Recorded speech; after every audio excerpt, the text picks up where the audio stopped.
Hi everyone, and welcome back to the channel. If you caught our earlier video, you know BTS is coming to Busan for two concerts on June 12th and 13th. Since then, there have been some significant updates. Busan has announced a full citywide festival plan running across the entire month of June, with drone shows, food events, themed tours, and a lot more built around the concert dates. We'll get into all that, but first, there's something happening with the tickets that you need to know about. If you've been trying to get tickets, you already know how this went. Both dates sold out completely during pre-sale on April 29th. Right now, there are over 40,000 people in the cancellation queue, and scalped tickets are already showing up on secondhand sites for 580,000 won, more than double the official price of 195,000 to 264,000 won. Under current Korean law, the maximum fine for scalping without a macro program is 200,000 won, less than the profit on a single resold ticket. South Korea's new anti-scalping law fixes that, but it takes effect in August, 2 months after these concerts. So if you're looking, buy from official channels only. The fraud risk on secondhand platforms is real.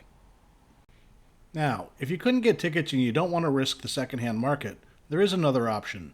Big Hit Music has confirmed that the second night, June 13th, will be broadcast live in movie theaters worldwide. More than 3,800 theaters across 80 countries and regions. So wherever you are in the world, you can still watch it on the big screen with other fans. If you're in North America, South America, or Europe, time zone differences mean you'll get delayed screening within 1 to 2 days after the concert. In Korea, it'll be showing at CGV, Lotte Cinema, and Megabox. The city's strategy is built around 4 themes: welcome, experience, food, and lasting impressions. The idea is straightforward. BTS brings the crowd, Busan keeps them here longer. Rather than having fans arrive, attend the concert, and leave, the city wants visitors to actually experience Busan, its neighborhoods, food scene, and local culture, and connect all of that to the K-pop moment they came for. Whether it works depends on execution, but the scale of what's being planned is generally significant. For visitors arriving during the concert period, Busan is expanding welcome services at both Kimhae International Airport and Busan Station. At the station's Eurasia platform, a temporary welcome center will operate from June 5th to 21st, offering tourist information, luggage storage, and K-pop related activities. Large outdoor screens at Hyundai Square and Busan Station will display welcome messages and themed visual content throughout the month.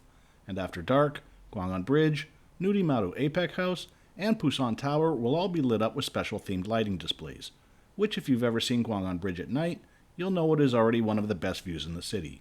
Add coordinated lighting, and it's going to look exceptional.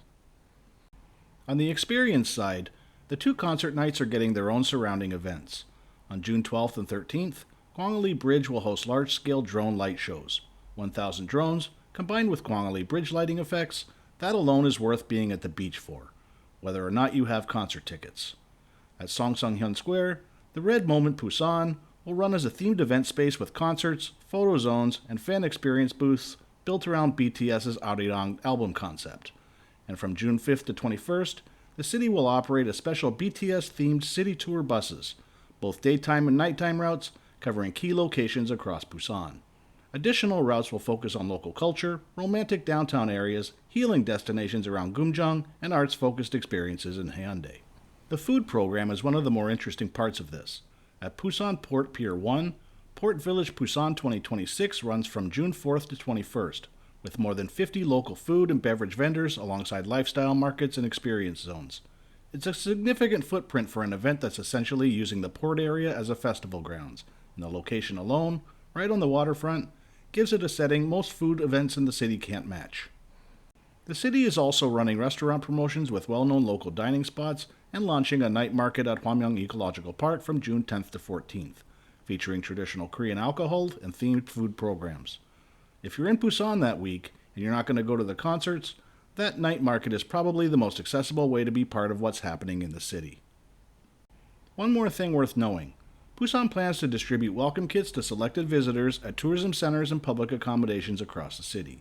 The kits include Busan tourism souvenirs, discount coupons, and tourism vouchers connected to the Visit Busan Pass program. If you're staying in one of the participating accommodations during June, it's worth asking at check-in whether you qualify.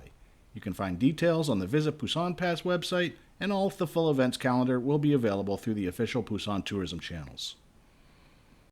June is shaping up to be one of the most eventful months Busan has seen in years, and the city clearly knows it.